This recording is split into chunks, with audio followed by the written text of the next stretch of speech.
Good morning, class 8th. Today your lesson is lesson 11 in history, national movement of India. National movement of India आपका भारत का राष्ट्रीय आंदोलन के लिए, ठीक है। इसमें British army defeated Bengal governor in 1757। जो ब्रिटिश आर्मी थी वो क्या करती है, बंगाल के जो उस टाइम पे गवर्नर थे 1757 में, और साथ ही साथ हमारा जो रिवोल्ट विद्रोह हुआ था 1857 को, वो पूरी तरह से कुचल दिया गया था ब्रिटिश के हाथों, ठीक है। उस टाइम पे इकोनॉमिक जो एक्सप्लॉयटेशन हुआ था, मतलब कि आर्थिक रूप से जो शोषण हुआ और पॉलिटिकल रूप से जो शोषण हुआ, साथ ही साथ रेशियल का मतलब आप जानते ही होंगे, कास्ट से रिलेटेड जो, या फिर जो ब्लैक एंड वाइट से रिलेटेड जो शोषण हुआ था, ठीक है। फिर प्रेस आया हमारा 1878 के अंतर्गत, और आर्म का एक्ट हुआ 1879 में।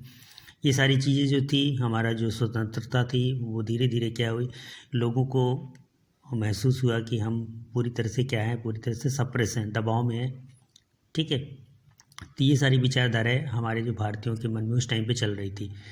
एडमिनिस्ट्रेटिव यूनिटी जो थी वो वेस्टर्न इंग्लिश से काफ़ी मतलब कि ज़्यादा प्रभावित है आज के टाइम पे भी, जैसा कि हम लोग पहले ही पढ़ चुके हैं। और जब हमारे पास ब्रिटिश आए थे तो उनकी जो सुपीरियॉरिटी देख करके जो इंडियन बाद में घुल मिल गए, ठीक है। क्यों घुल मिल गए? क्योंकि उनकी जो यूनिटी थी वो काफ़ी अच्छी थी। इंट्रोडक्शन ऑफ रेलवे लाने से लोगों के मन में आया कि हमारे देश का उद्धार हो रहा है, विकास हो रहा है, ठीक है। तो ये सारी चीज़ मन के अंदर भी आने लगी थी, तो साथ में घुल मिल भी गए थे एक तरह से। आगे मैं पढ़ा रहा हूँ, British believed in race superiority, ठीक है। वो अपने आप को सबसे अच्छा मानते थे खुद ब्रिटिश, क्योंकि अपने आप को वाइट और गोरे समझते थे। जो हमारे इंडियन थे वो जनरली ब्लैक कहलाते थे, और उनका ऐसा मानना था कि ये जो हैं वो अनसिविलाइज्ड हैं, असभ्य हैं, इनको कुछ आता जाता नहीं है। सेम चीज़ ये शायद एशिया में या पूरे अफ्रीका में भी ऐसा माना जाता है कि ब्रिटिश जो हैं काफ़ी सुपीरियर थे, बाकी लोग सारे जो हैं इन्फीरियर थे, ठीक है। जैसे यहाँ पे इंडियन इन्फीरियर एंड अनसिविलाइज्ड। आगे आप देखोगे एक बिल पास किया गया जिसमें ये था कि इंडियन जज अगर कभी अपॉइंट होते हैं तो वो केस की ऐसे केस नहीं लेंगे जिसमें कोई ब्रिटिश अपराधी हो, ठीक है। अगर कोई अंग्रेज कोई किसी केस में फंस जाता है तो उसका जो जजमेंट होगा वो ब्रिटिश ही करेगा, ना कि इंडियन जज करेगा। तो ये सब भी आया, जिसके बाद में क्या हुआ कि भारतीयों के मन में आ गया कि इस तरह की जो पक्षपात रवैया था वो परेशान कर रहा था, ठीक है। तो फिर बाद में हमारी जो राष्ट्रीय भावना थी वो एकाग्र होती गई ब्रिटिश के खिलाफ, और एक जन आंदोलन बन के उभर करके सामने आया, जो ये प्रेस के माध्यम से और न्यूज़पेपर के माध्यम से, ठीक है, इस तरह से ये हमारी राष्ट्रीय भावनाएं बढ़ती चली गई, ठीक है। धीरे धीरे इसका फैलाव बढ़ता चला गया। अब अगर हम बात करते हैं कि एसोसिएशन कौन कौन से बने थे, तो उस टाइम पे ईस्ट इंडिया एसोसिएशन था 1866 में, ठीक है, जिसको दादा भाई नेहरू ने सेटअप किया था। पूना सार्वजनिक सभा 1870 का है, ये जस्टिस रनडे का बनाया हुआ। सुरेंद्र नाथ बनर्जी का कलकत्ता में बनाए हुए इंडियन एसोसिएशन है, ठीक है। इसी तरह से बॉम्बे प्रेसिडेंसी एसोसिएशन के जो ऑर्गेनाइज्ड है वो फिरोज शाह मेहता और बदरुद्दीन तायब जी थे, ठीक है। इंडियन नेशनल कांग्रेस की स्थापना A.O. ह्यूम ने की थी, ठीक है। ये भी ब्रिटिश सिविल सर्वेंट थे 1885 में। तो इस तरह से फर्स्ट कांग्रेस जो उभर करके सामने आया बॉम्बे में, इनके जो प्रेसिडेंट थे वो W.C. बनर्जी थे उस टाइम पे, ठीक है।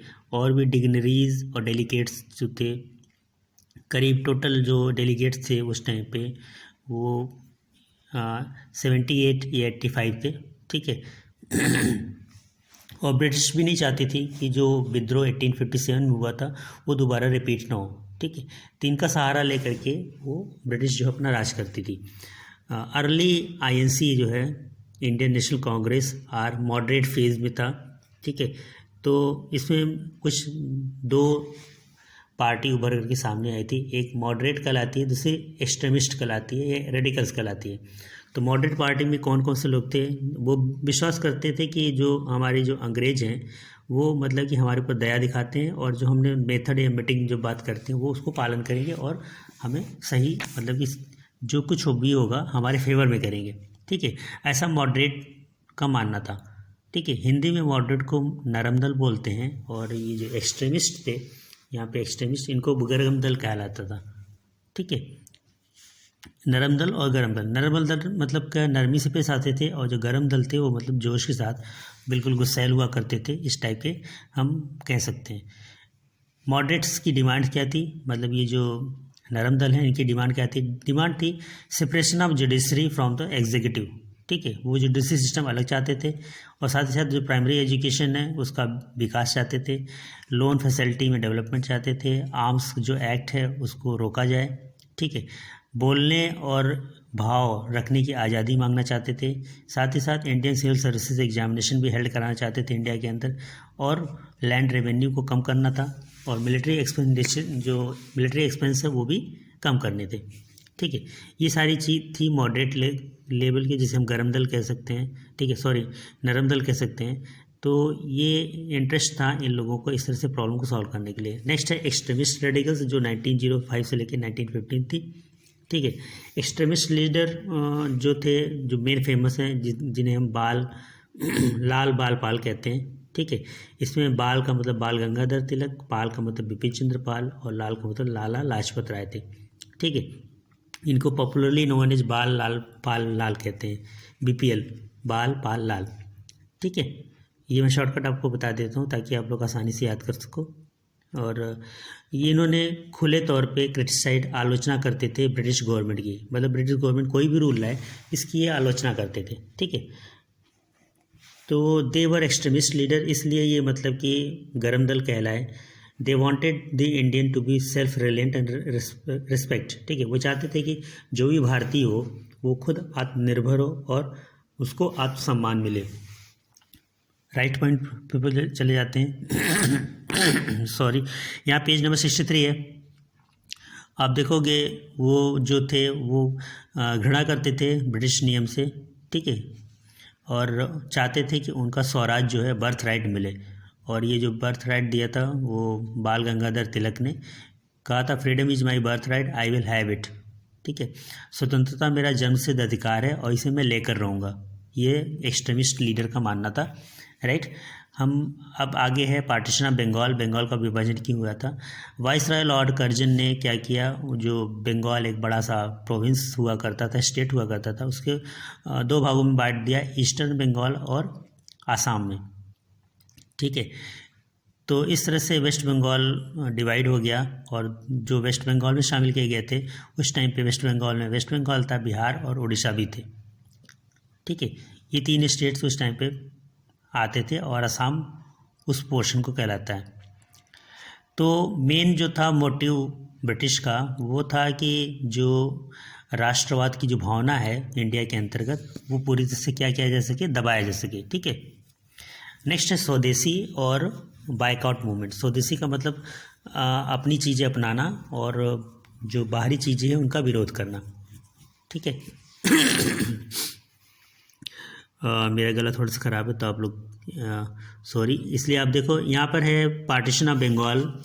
बंगाल का जो पार्टीशन को दबाने के लिए क्या हुआ, जो हमारे इंडियन थे उनकी जो फीलिंग के साथ जो खिलवाड़ हुआ, तो उन्होंने स्वदेशी मूवमेंट स्टार्ट किया।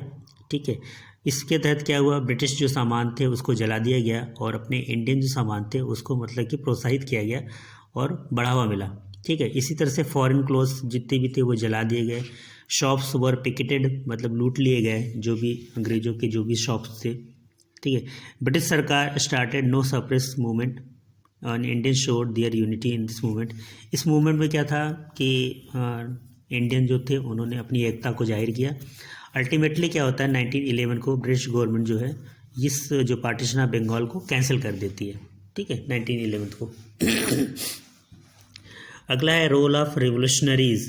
ठीक है, ये तो सारे हो गए, ये हमने पढ़ा नरम दल, गरम दल, और इसके बाद ये जो बायकॉट हुआ ये इसका बंगाल का, और मूवमेंट एक आया, और हम पढ़ेंगे रिवोल्यूशनरीज। रिवोल्यूशनरीज क्या थे, हिंदी में अगर बोलते हैं क्रांतिकारी, ठीक है।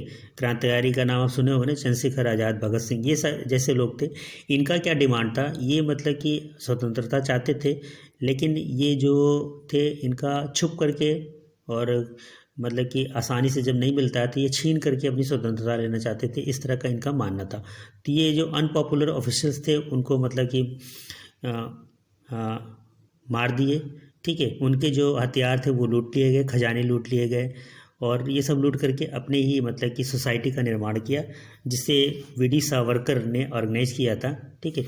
और इसका जो नाम दिया गया था अभिनव भारत, ठीक है। लास्ट पेज पे आ जाते हैं, यहाँ पर आप देखोगे 1908 में खुदीराम बोस और प्रफुल्ल चाका थ्रो अ बम, उन्होंने एक बम फेंका एक कैरेज पे, चलती हुई गाड़ी पे, काकोरी के पास, ठीक है।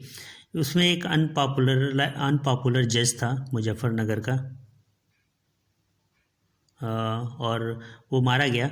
और साथ ही साथ जो प्रफुल्ल चाकी थे उन्होंने अपने आप को खुद को ही मार लिया, और दूधीराम जो थे वो मतलब कि पकड़े गए और उनको फिर फांसी की सज़ा दे दी गई, ठीक है, हैंग्ड। ये खबर जो है फिर न्यूज़पेपर पे पड़ी, न्यूज़पेपर से फिर वो फैले, और फिर इस तरह से जो क्रांतिकारी के जो आइडियाज़ थे पूरे समाज में या पूरे देश में फैल गए धीरे धीरे, ठीक है। इसमें जो योगदान था वो मतलब कि न्यूज़पेपर का रहा, इसमें जैसे नाम लिखा हुआ संध्या युगांतर इन बंगाल एंड कल इन महाराष्ट्र, ठीक है। Revolutionaries started the struggle from abroad, और न कि भारत के अंदर ही, भारत से बाहर भी मतलब कि ये जो क्रांतिकारी थे उन्होंने अंजाम दिया था, जिससे वी.डी. सावरकर हैं, लाला हृदयलाल और ये श्याम जी कृष्ण वर्मा, ठीक है। इन्होंने स्ट्रगल किया भारत से बाहर रह करके। ये जो इंडियन रिवोल्यूशनरीज थे वो यूएसए में भी थे, कनाडा में भी थे, ठीक है, जहाँ पर उन्होंने गदर पार्टी का निर्माण किया सैन फ्रांसिस्को 1913 में, ठीक है।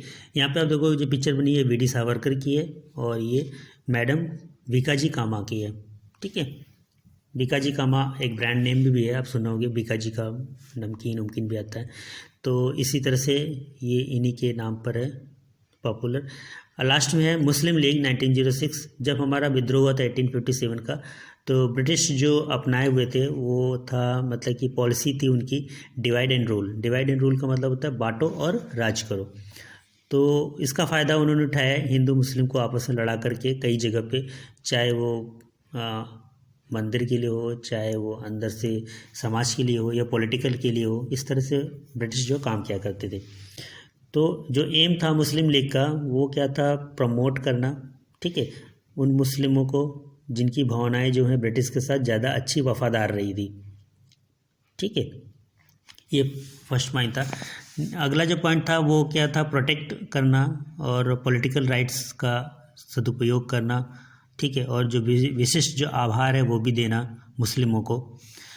तो जो मुस्लिम ऐसे थे, ऐसे नेता जो मतलब कि ब्रिटिश को सपोर्ट किया करते थे, ठीक है, उनको ही मतलब कि वो ज़्यादा फ़ायदे पहुंचाती थी ब्रिटिश सरकार। तो इस तरह की भावनाएं जो थी लोगों को मतलब कि बिखेरना था, मतलब एक दूसरे के खिलाफ लड़ना।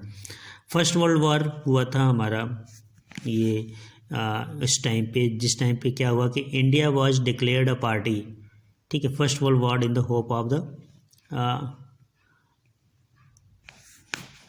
मोर रिफॉर्म, ठीक है। तो जब फर्स्ट वर्ल्ड वॉर हुआ था तो उस टाइम पे इंडिया के उन्होंने एक पार्टी डिक्लेयर की थी, जो ये था कि इससे और ज़्यादा सुधार का कार्यक्रम आगे बढ़ेगा, ऐसे आशा की गई थी उस टाइम पे। लखनऊ पैक्ट लाया गया, उसको साइन किया गया लखनऊ पैक्ट, ठीक है। लेकिन इसका जो था वर्ल्ड वॉर के बाद नेगेटिव इफेक्ट पड़ा, नेगेटिव इम्पैक्ट पड़ा था इसमें, बल्कि आर्थिक रूप से विकास ना हो करके काफ़ी खर्चे बढ़ गए थे, ठीक है, एक्सपेंडिचर इंक्रीज्ड। हम नेक्स्ट अगर बात करते हैं तो यहाँ पे ड्यूरिंग वर्ल्ड वॉर फर्स्ट में होम रूल मूवमेंट आया था, ठीक है, जिसके जो नेता थे वो बाल गंगाधर तिलक और एनी बेसेंट थी। इनकी डिमांड थी जो इंडियन की सरकार है वो क्या करे, फॉर्मर का एक स्लोगन उन्होंने दिया था, वही same, Swaraj is my birth right and I shall have it, ठीक है। एनी बेसेंट ने इस स्लोगन को उन्होंने अपने प्रेस में छापा न्यू इंडिया में, कॉमनवेल्थ के अंतर्गत, और भी न्यूज़पेपर थे जो मराठा और केसरी थे। नेक्स्ट लास्ट में है सेपरेटिस्ट या home rule, electorate divide and rule. ठीक है, यूँ कहे कि जब भारत में मूवमेंट काफ़ी अच्छे कंडीशन में आ चुका था तो ब्रिटिश ने एक नई चाल चली मुस्लिम को लेकर के कि इंडियन नेशनल कांग्रेस तो एक मतलब पार्टी है, आपकी पार्टी तो इसमें बिल्कुल शामिल नहीं है। तो उन्होंने बताया कि ये तो पावर फिर आपके हाथों में न रह करके इंडियन के हाथों में रहेगी। तो इस तरह से भावनाओं के साथ खिलवाड़ करके उन्होंने सेपरेटिस्ट रूल बना दिया 1909 के अंदर। तो इसका जो बुरा प्रभाव ये था कि ये काफ़ी मतलब ख़तरनाक साबित हुआ और ब्रिटिश जो इसमें सक्सेस भी हो गए क्योंकि उनकी जो पॉलिसी थी divide and rule was followed. ठीक है, तो बेटा ये रहा आपके चैप्टर थे और आप लोग खुद से भी पढ़िए, समझने की कोशिश करिए, दोबारा सुनिए इसको। ठीक है, मैंने आपके MCQs कर रखे हुए हैं, इसके जो पिक्चर्स मैं आपको सेंड कर देता हूँ। ठीक है, क्वेश्चन आंसर से एक सेपरेट पेजेस में, और ये फिल इन द ब्लैंक्स में जो है ये मैंने फिल कर रखा हुआ है। ठीक है, AO ह्यूम है। ठीक है, और ये 1 है, ये 2 है, ऊपर वाला, नीचे 3 और 4। इसके साथ ये मैचिंग आप कर लीजिए। क्वेश्चन आंसर मैं अलग से सेपरेट में भेज देता हूँ। Okay, take care to all of you, thank you so much.